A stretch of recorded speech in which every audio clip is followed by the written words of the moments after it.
লক্ষ্মণ কাম নাই গেলি যে? না দিদি, কালি সে গাটা ভাল নাই লাগে। কি হচ্ছে? বুখার, মাঝে মাঝে বমি হতে, কখন বা শ্বাস নিতে কষ্ট লাগে।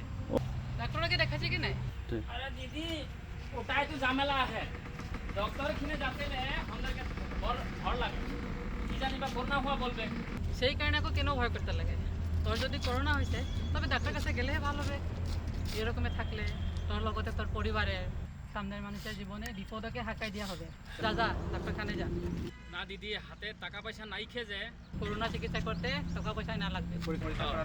পরীক্ষা করালে থাকা খোৱা চিকিৎসা সব খরচ ফ্রি আছে। তুই খুঁজি জানো যে তোর লগতে তোর মানে বিপদ নামিয়ে হোক। না না, এটা আমি নাই খুঁজি। তবে হলে একেবারে দেরি নাই কর। তো এখানে কোনবা কোভিড কেয়ার সেন্টার বা স্ক্যানিং সেন্টারে যা। ওই তোর কাছে মাস্ক আছে কি নাই? ও আছে দিদি, মাস্ক আছে। যা যা মাস্কটা পিন্ধে যা। দে কোভিডক ধেমালি নাই করবি। বুখার খাসি বা শ্বাস লেতে কষ্ট হইলে যিমান জলদি পারি কোভিডের পরীক্ষা করবি। আর ঘনে ঘনে হাত ধুবি, স্যানিটাইজার করবি, মাস্ক পিন্ধার লগে সব সময় বেলেগ মানুষ থেকে 6 ফুট দূরে থাকার অভ্যাস করবি।